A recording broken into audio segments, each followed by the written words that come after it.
Hello, I'm your host, Peter Komendowski, and welcome to Surviving Bad, where we explore Iowa stories of survival, hope, and inspiration. Today, we're joined by Dr. Eric Howard, Iowa statewide problem-solving court coordinator. Innovations in the criminal justice system offer a path to healing and hope that may ultimately help decrease crime by looking at the underlying problems that contribute to criminal behavior. This is a very interesting topic, and let's find out more from Dr. Howard. Welcome to the show. I'd like you to tell us a little bit about yourself and what you do. Thank you, Peter. I'm Eric Howard. I am the statewide problem-solving court coordinator here in Iowa. I'm based in Des Moines. So I've been here about a year. I hail from North Carolina. That's where my family lives, and I am here. I'm a military kid, grew up all over the place, so it's easy for me to adjust and be at different places. So if you ask me where I'm from specifically, it's kind of hard. I moved with my dad every 3 to 4 years. So primarily the family's from the Southeast, and I'm here now. I had an opportunity to be the first statewide problem-solving court coordinator here in Iowa. The goals is to kind of reframe and put in place best practices and organize better the problem-solving course. Prior to this, my experience is social work and education. I've worked for school districts as a student services director and also built veterans treatment courts, which hence got me here, building the veterans treatment court. And I've also presented on those and done a lot of work working in the veterans treatment court, and that's a type of problem-solving court that works specifically with veterans. Also supporting our drug courts and our SOAR courts, which is like a family court there in North Carolina, Buncombe County area. So I don't know if you guys are familiar with that corner of the mountains, western North Carolina. So, I'm excited to be here in Iowa. It's a great opportunity to come and elevate and make problem-solving courts better for the state of Iowa and really work on some of the tremendous work that our local courts and community members are already doing. So a lot of my job, is fairly easy because I get to work with so many wonderful people around the state that are doing great work. So I'm excited about that. The pandemic kind of kept me in a little bit. So hopefully this year I'll be able to travel a little bit and meet these wonderful people in person instead of, talking electronically, which is going to be awesome. I've been talking to some of the drug courts around the state via Zoom, and it's been great meetings. And I'm just excited to be here and excited to help put in the best practices and help structure the courts a little bit better. So I'm happy to entertain some questions and talk further about that. Well, one thing that we need to probably talk about, because this is an issue that very few people know a lot about. We when we hear about criminal courts or criminal justice, we probably think the worst. You're going to jail. Now, we have in Iowa that had some legacy looking at family courts and things, and this is sort of a very, if I see it correctly, a very humane way of looking at the underlying problems to help reduce the number of people that maybe go to prison, to maybe reduce recidivism in the cases where people are constantly repeating criminal behavior. And so that makes sense to me. But how do you decide? We know we have adult drug courts, we have juvenile drug courts, mental health courts, OWI courts for drinking, family treatment courts, adult criminal drug courts, veterans treatment courts, female juvenile offenders, domestic violence court. So when we as citizens very rarely get involved with criminal justice system at this level. So most of the people watching the show are not going to be in a court, except for maybe jury duty. Mm-hmm. And so this all sounds really good that we can address these social issues. How is this put into practice, and what is it accomplishing? Well, many of the things that you just said. So part of my task or what I've been tasked with for the state of Iowa is to improve on the models that we have. And basically, our courts are run by the 10 key components and the NADCP, which is the National Association of Drug Court Professionals. They've written guidelines of Volume 1 and Volume 2 of best practices and how we structure the courts to get those outcomes that you discussed. uh, nationally, you have around about a 75% success rate, which is very good for problem solving courts. Each one is very specific and unique. Mental health court or drug court or veterans treatment court to, a drug court, which all of them were built on the drug court model. So basically, drug courts are the grandfathers or the grandmas of all the problem solving courts, which in the early 90s, folks, just said, hey, we have to do something different. You're incarcerating people for nonviolent drug crimes. And what people started to figure out is people needed treatment and assistance. And so I am a career social worker. I believe in second chances. I worked a lot of my career in alternative schools, working with families and, that were below poverty, and there was addiction played a part in their families. And what we need to examine is, how do we keep families whole, and how do we give them treatment instead of demonizing them? How do we decriminalize mental health, for instance? Let's talk about, not eliminating some of the stigmas around mental health. And that is also very helpful. And to young people doing that, we just need to move forward on those topics and expand that a little bit. Well, we're going to take a short break, and I'd like to come back to that topic about stigma and how we sort of help people in a situation that sometimes doesn't inspire a lot of help. Stay tuned. We'll come back after the break and continue our conversation with Dr. Howard. You don't want to miss this.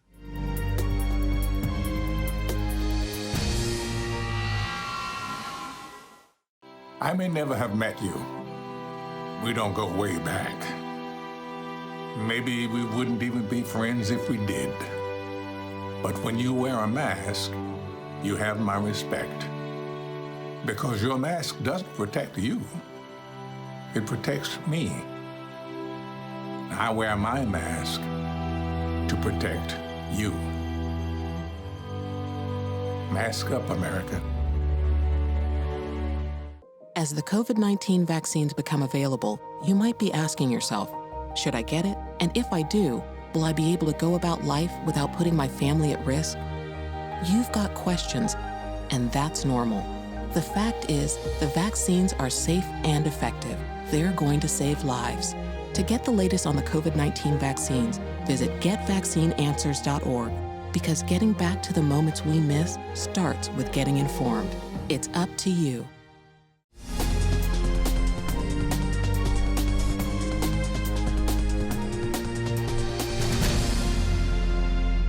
Welcome back to Surviving Bad. We're talking with Dr. Eric Howard about the underlying problems that contribute to criminal behavior and how the state of Iowa is working to help decrease not only the criminal justice load for dealing with mental health and things like substance use disorder, but to essentially decrease crime. Dr. Howard, what's sort of the state of our prison system and the people that maybe are there, or how could what you're doing really help reduce that load? Well, I can't really speak to the specific numbers in prisons, even though I do work with Department of Corrections, but we do know that they are high. And we know that they're high because, people are coming to jail with underlying conditions, like I said, nonviolent, either mental health issues or drug addiction issues, or something of that nature.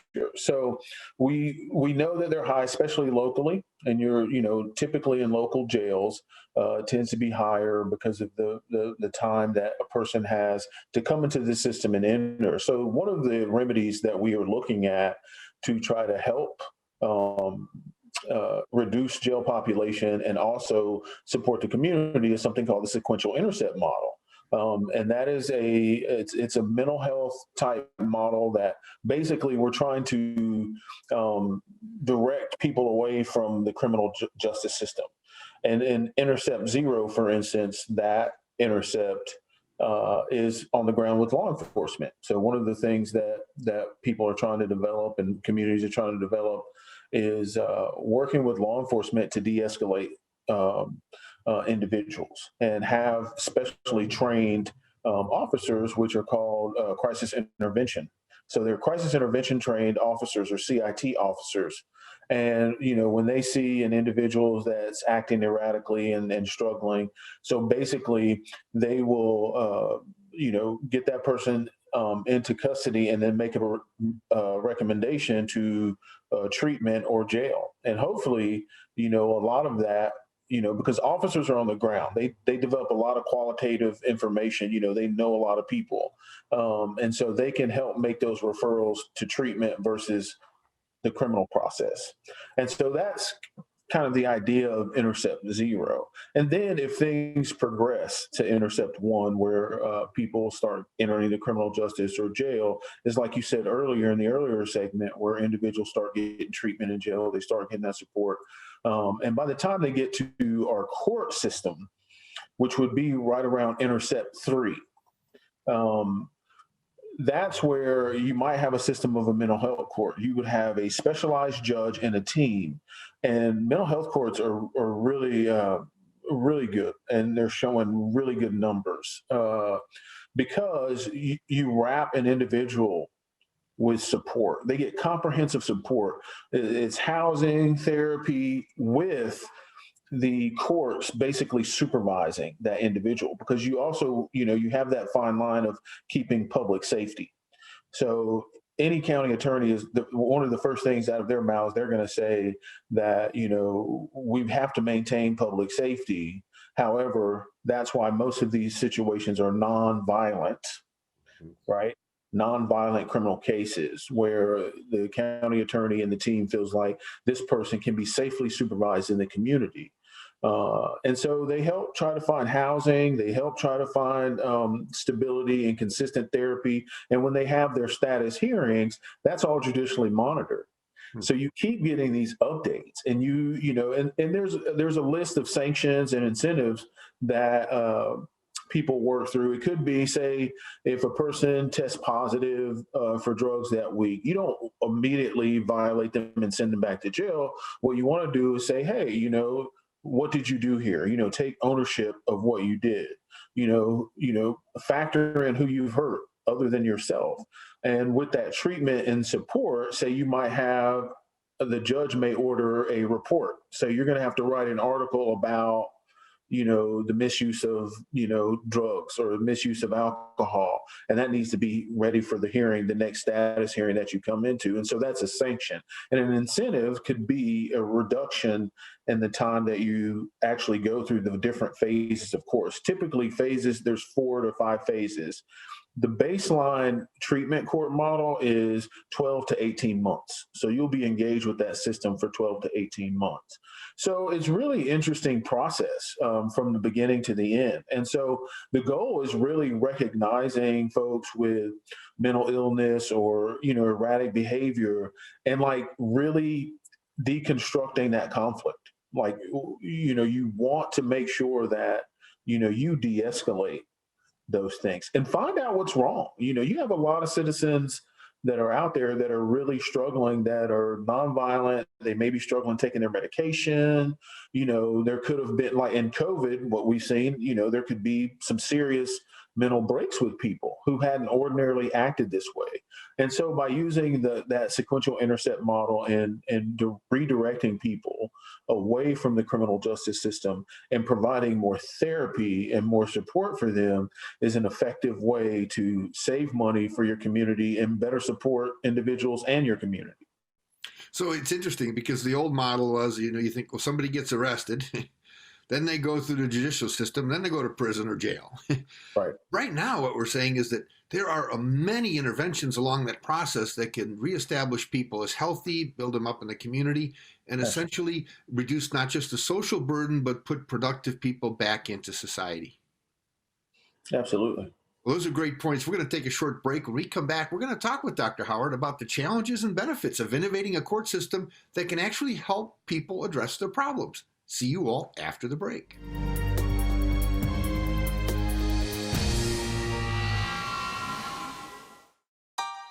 Every second, 127 new devices connect to the internet. You can feel it happening, our digital world expanding with every breath. We're entering a whole new era of connectivity, and Mediacom will be ready to power it with one of the nation's first 10G platforms. We'll be bringing you more speed, more capacity, more security, and the power to do more than you ever dreamed possible.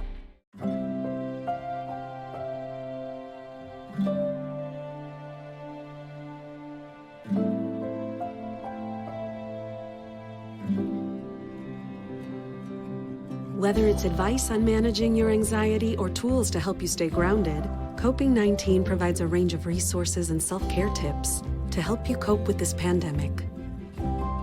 We can help. Find the resources that work best for you at coping-19.org.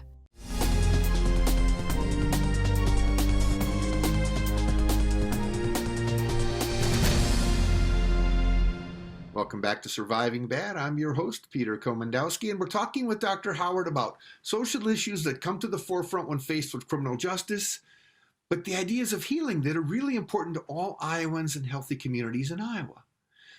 Dr. Howard, what are some of the great things that are happening out there with these courts? What are you seeing? Well, fortunately, I've had a chance to communicate with many of the courts. The first thing is through COVID, our courts responded magnificently. They kept in contact with the clients. Because everyone was pushed to remote work and having remote check-ins with clients. We had a very low relapse rate, and so that's excellent. They still maintain graduations, and some of the creative courts around the state had graduations in parking lots and things of that nature, and Zoom, graduations, which is an important piece of our problem-solving course, is to celebrate the victories that folks have had. Overcoming some of their issues, because it's an ongoing struggle. Once you finish the problem-solving court, it happens, and there's always risk for relapse. However, just that structure and celebration of an individual overcoming something as tough as addiction is really wonderful. We have mental health courts that's performing well out in Scott County, and then Lynn County, their drug court is doing phenomenally well with their folks out there. And so those are some of the few courts that I've got a chance to talk to. I've been able to attend graduations virtually. So, folks, in Iowa really adjusted to our problem-solving course and to COVID. So that is really exciting to know that we held the integrity of the courts together while having to socially distance and meet people virtually. Another big success that we just had is we worked through a company through some of that COVID relief, and we've gotten tablets for our problem-solving courts, which will enhance their cellular tablets that will go out to throughout the state, and that will help keep people in touch with the court. They can have court online. They can also access classes, which is really cool. They have there's a library that's preloaded on these tablets. There's groups that they can participate with these tablets. So, some of the challenges would be just making sure we get all that stuff out to folks and making sure that people are okay. At the end of the day, we all as citizens want people to be okay. And one of the biggest challenges sometimes is you can't control that as human beings, and people struggle. You lose people, some people relapse, some people get discharged from court. However, my goal and plan in working with these courts is to improve that.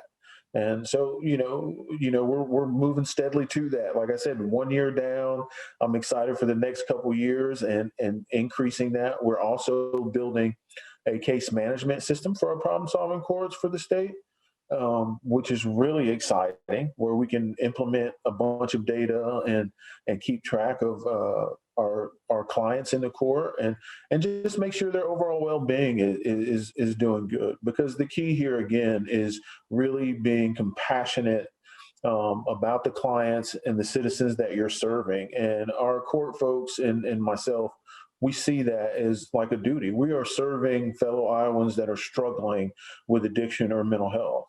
And that's a powerful thing and a powerful tool. So we're excited about those things, and I'm certainly excited about that.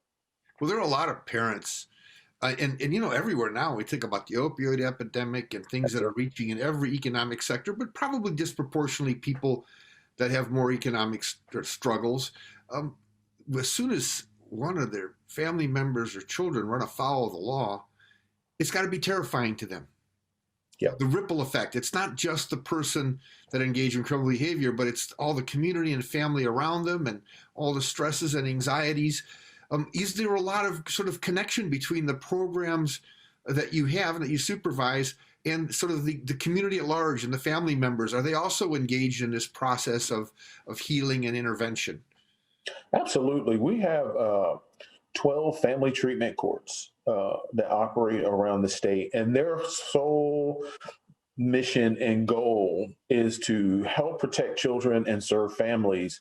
And my counterpart, Kathy Thompson, she, oversees that entire thing, and me and her work very closely together. As like problem solving court folks, and those courts are really tremendous because they already have their case management system built in, and they've been working on that for years.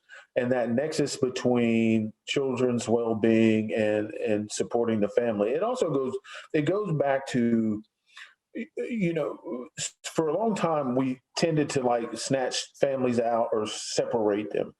So through these mechanisms like family treatment court and these other things, you have an opportunity to keep the family whole with supervision. So you protect the child and you also provide them, and you keep a sense of normalcy, same school, that's very important, especially for child development, from the child development perspective, and supporting those families. And so through that system, you can keep the family whole and have great benefits of success. Well, thank you very much. We're going to take a short break, and afterwards, we're going to invite Dr. Howard to share some final comments and some good advice that may help you deal with a problem in your community or family. You don't want to miss this.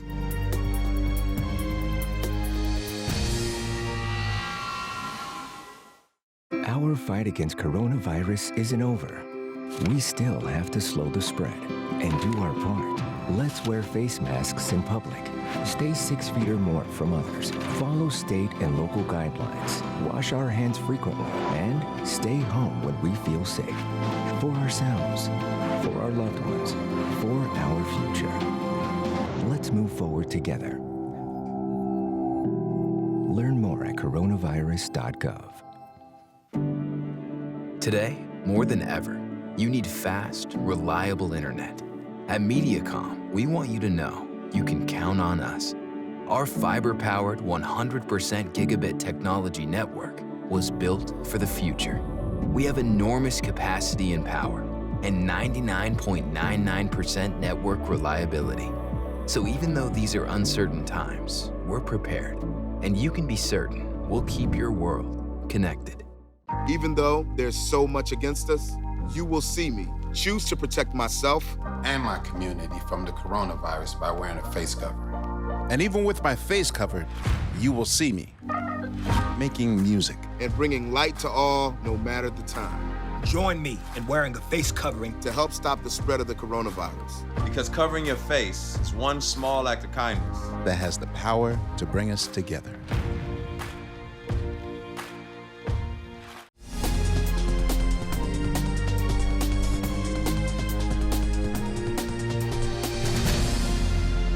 Welcome back. Today on Surviving Bad, we're talking about Iowa's problem-solving courts and how they help people facing criminal justice, but ultimately why they are important to the health, welfare, and safety of all Iowans. Let's hear some final comments from our guest, Dr. Eric Howard. Welcome, Thanks, sir. Peter, for having me. I appreciate the opportunity. I just want to let people know that through my core beliefs, I believe that individuals and people need a second chance. And if you're out there, if you're struggling with addiction, if you're struggling, reach out. There are people available to help. There are people that will come in and provide some of that structure for your family member. So if I was talking to kids, I would say, don't worry, there is some support around. And folks can come, you can reach out and help your mom and dad. And for adults, if you see something wrong, if you see something, say something. If you're in education, you're mandatory reporters. If you work in the human services field, you're mandatory reporters. And the one final thought that I would also try to discuss with people is, we all judge. And the joy of my position is I get to reduce judgment and look at people as human and human beings. So, and not demonize people. See people as human. See people as fellow citizens and good people. Because no one out there is born wanting to do drugs or wanting to struggle with any of these challenges. So I would just argue humanity, and I would argue that people, do your best to look at people without judgment and provide assistance, and reach out, because you may be a strength and you may save a life. And that is critical when we're talking about any types of courts or any types of system that we go into. And that's why I am super excited about putting around some of these best practices, because problem-solving courts work.